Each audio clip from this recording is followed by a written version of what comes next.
Disinilah pentingnya orang-orang yang sudah lama ke masjid menjadi wasilah perantara orang mau ke masjid. Ada cerita, Pak. Orang udah 17 tahun ke masjid tapi sombongnya minta ampun. Iya, sombong. Jadi kalau lewat tempat anak nongkrong, Pak, dia kagak mau nengok sekali tuh, Pak. Ini udah mau dekat adzan nih, 5 menit, 10 menit, tadi dia jalan. Terus lewat anak-anak nongkrong, itu dia nggak mau negor, Pak.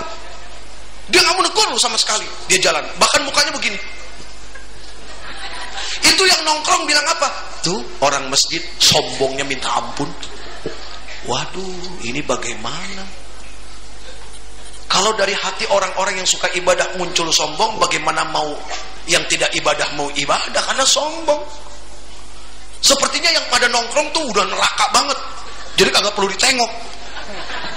Kesannya kalau nengok ke dia kita kebawa ke neraka gitu. Akhirnya yang nongkrong begitu, Pak. Karena dapat perlakuan apa ya? Yang sudah lama ke masjid tidak menjadi wasilah orang ke masjid. Mereka lagi nongkrong main gitar nih, ya.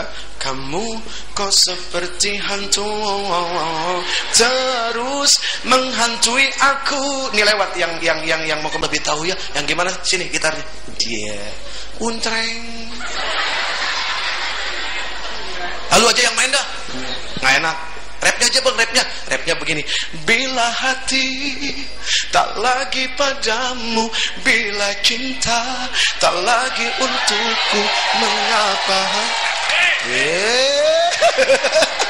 Oh, jangan tepuk tangan. Ya, jadi begitu tuh. Begitu nongkrong, abang tahu nih. Besok begitu lagi. Setiap mau ke masjid, bentar ya, gue ke masjid dulu, ntar gue balik lagi. Begitu udah 2 minggu, yang sering ke masjid lewat, ini anak tongkrongan kagak ada, pada kemana nih? Biasa nongkrong nggak ada. Oh mungkin mereka lagi nggak nongkrong kali. Terus yang biasa ke masjid pergi tuh, pas ke tempat wudhu, ngeliat Pak di tempat wudhu lagi pada ngantri wudhu. Kok di mari? Pengen sholat bang. Tuh subhanallah. Asbab apa? Keramahan hati orang-orang yang suka ibadah. Kan hakikat ibadah, sholat, wabil khusus mencegah dari perbuatan keji dan mungkar. Nah kalau kita jalan sama orang yang nongkrong sombong, apakah itu tidak berbuat keji dan tidak berbuat mungkar? Berarti dia tidak sampai kepada sholatnya dong. Sholatnya hanya sekedar menggugurkan kewajiban belaka. Jangan-jangan juga hanya kepengen dibilang orang taat. Karena urusan ini urusan hati, nggak ada yang tahu ya. Perkara zahir, jalan ke masjid. Perkara hati, Allahu a'lam, Allah yang paling tahu. Tapi ketika dengan keramahan, dengan sifat baik, dengan pemurah, dengan wajah yang seperti senantiasa Rasul sampaikan, tabassumuka fi wajhi akhika shadaqah, senyummu di wajah saudaramu adalah sedekah.